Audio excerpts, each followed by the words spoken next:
يا ترى ايه اللي بيخلي الساعة فعلا ساعة فخمة؟ هل هو الاسم؟ There is a race none can win. السعر؟ If you control everything you can. ولا الندرة؟ ولا في حاجة غير الحاجات دول خالص؟ هل براند أوميجا فعلا فخم أو لاكجري؟ وإيه اللي يخلي الساعة أصلا لاكجري؟ Just spectacular. It's time to get together and go through the collection. النهارده هكلمك على عالم الساعات الفخمة وازاي اصلا الساعة بنحددها ان هي تكون ساعة فخمة او لاكجري، وهنجاوب على سؤال مهم في الفيديو ده: هل اوميجا براند فخم ولا لا؟ اهلا بيكم في فيديو جديد. انا معتز وبحب الساعات، وفي الفيديو ده هنتكلم مع بعض ازاي نحدد الساعة هي فخمة ولا لا. في الفيديو ده هنتكلم على كذا عامل من العوامل اللي بيفرق ما بين الساعة اللي شكلها حلو والساعة اللي نقدر نقول عليها فخمة او لاكجري. لو انت بتفكر تشتري ساعة او بتحب الساعات فالفيديو ده ليك. وتعال نبدأ ونشوف ايه هي العوامل اللي بتحدد الساعة العادية من الساعة اللاكجري. ما تيجي نجيب الموضوع من الأول. يعني ايه أصلا فخم أو لاكجري؟ بيقول لك هو عبارة عن a state of great comfort or elegance especially when involving great expense أو an essential desirable item which is expensive or difficult to obtain. A pleasure obtained only rarely. يعني ببساطة الفخامة معناها إنك مش محتاج الحاجة بس نفسك فيها. هي مش ضرورية بس فيها رغبة عاطفية عالية ورغبة امتلاك، يعني نفسك يكون معاك الحاجة دي. يعني ممكن تسأل نفسك سؤال: ليه قلب الساعة سعرها 50 و100 و500 ألف دولار وأرقام غريبة عشان أعرف منها الوقت؟ بس الحقيقة إن الساعات دلوقتي ما بقتش مجرد معرفة وقت بس، لأن الساعة ببساطة هي عبارة عن 4 حاجات: ستوري وكرافتسمانشيب، ايدنتيتي وسوشيال ستاتيو.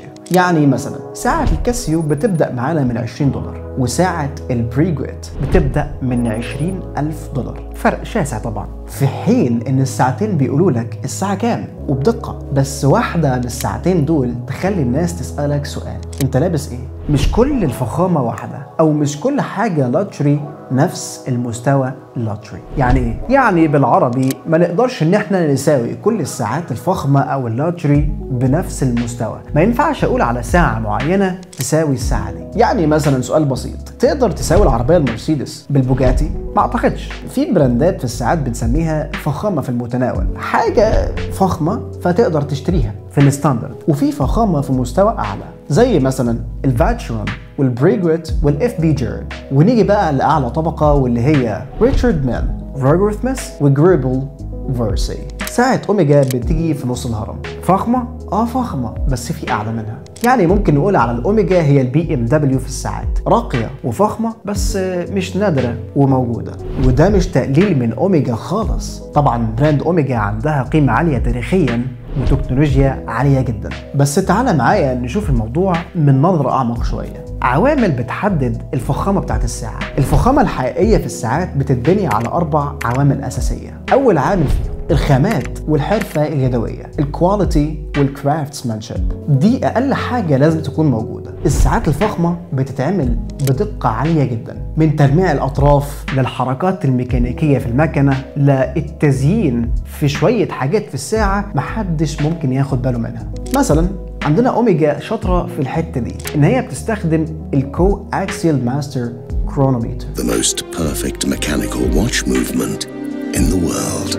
والخامات السيراميكيه اللي بتستخدمها اوميجا. بس لما تيجي تحط اوميجا جنب ساعتين البريجويت تراديشن ولانجي زيدفيرك هتحس فرق الفخامه جدا. تاني عامل معانا الندره والحصريه، scarcity والاكسكلوسيفيتي. ايه هي الندره وايه هي الحصريه؟ عارف انت اللي بيديك مثل يقول لك السوق هو عباره عن عرض وطلب؟ الموضوع ببساطه يعتبر عن عرض وطلب، بس لما يكون في ندره في حاجه الموضوع بيكون في سسبنس شويتين. يعني ببساطه الفخامه بتحب الندره، مش بس ان المنتج يكون غالي، وكمان ازاي انك تجيب الساعه هو الاهم. يعني مثلا ببساطه اوميجا موجوده في اي بوتيك. لو رحت اي بوتيك او ستور تدور على ساعه اوميجا انت عايز تشتريها هتلاقي ساعه اوميجا موجوده. بس لو بنتكلم على براند رولكس ساعات بتستنى سنين علشان تشتريها. فانت شايف الفرق ازاي؟ مثلا عندنا برضو الاف بي جيرن بيتصنع منها 1000 قطعه سنويا، وممكن اقل كمان. يعني ببساطه لو انت عايز تشتري حاجه ومعاك الامكانيه انك تشتريها، ولما تروح تشتريها من اي مكان الموضوع ما بيكونش فيه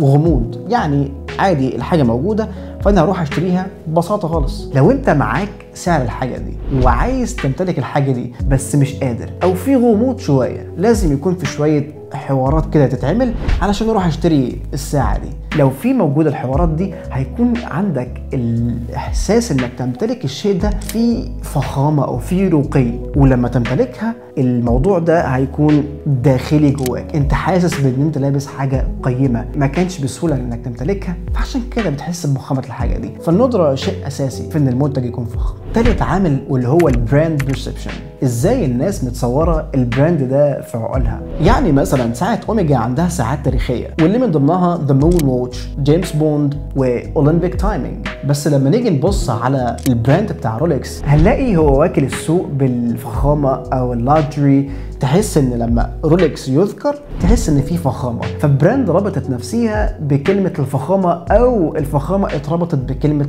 رولكس. وهنا بنتكلم على ازاي الناس متصوره المنتج او البراند نفسه، حتى لو مش رولكس افضل من اوميجا في المواصفات، بس خلاص اتربط بعقول الناس ان رولكس براند فخم. يعني ببساطه الانطباع العام بيكسب. وفي عالم الساعات الهاي اند او اللي بنقول عليها الفخمه بحقه حقيقي، محدش بيحط اوميجا جنب ساعات الباتيك فيليب او الجريبل فيرسي.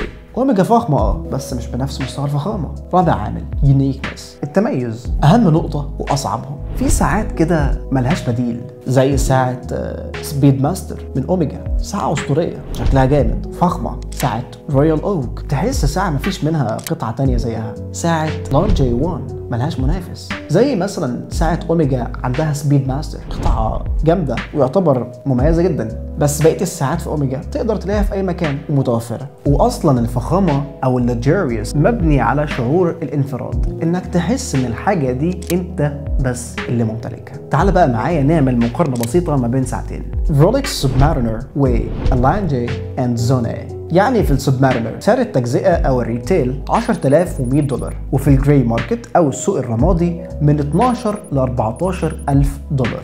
والساعة أي لانجي زوني سعر التجزئة $38,000، وسعر السوق الرمادي أو الجراي ماركت من 40 ل 50,000 دولار. طبعا السوق الرمادي ده هكلمك عنه في فيديو تاني، فلو مهتم ما تنساش تعمل سبسكرايب وتشترك في القناة علشان تتابع معايا الفيديوهات اللي جاية إن شاء الله. تعال بقى نجاوب على السؤال اللي ذكرناه في أول الحلقة، هل أوميجا براند فخم؟ أكيد طبعا إن أوميجا براند فخم، بس نقدر نقول إن أوميجا هو براند فخم في المتناول. يعني ببساطة نقدر نقول إن أي حد حابب يدخل عالم اللكجري ويشتري ساعة فخمة ممكن يبدأ بساعات الأوميجا، وبرضه زي ما هيبدأ بالأوميجا يقدر يبدأ بالرولكس، بس طبعا هتلاقي في فرق صعوبات ما بين الأوميجا وما بين الرولكس، لأن زي ما ذكرنا في إنك تشتري رولكس ده بياخد منك وقت علشان تمتلك ساعة رولكس من بوتيك، لأن هي ما بتكونش متاحة زي ساعات الأوميجا. بس هل أوميجا فخمة من الطراز العالي؟ يعني فخامتها عالية قد إيه؟ هل هي مثلا تقارن زي البريغويت او الاف بي جيرن؟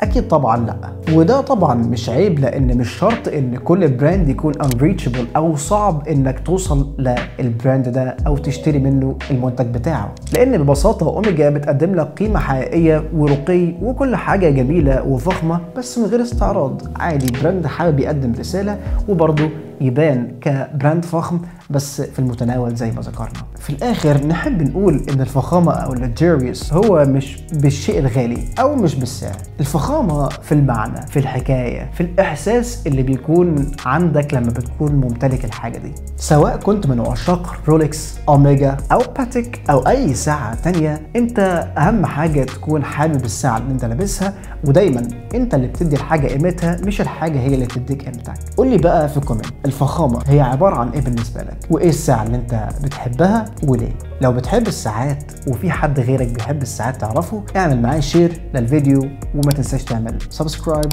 للقناه علشان تتابع الفيديوهات الجديده ان شاء الله، واشوفك الفيديو الجاي. سلام.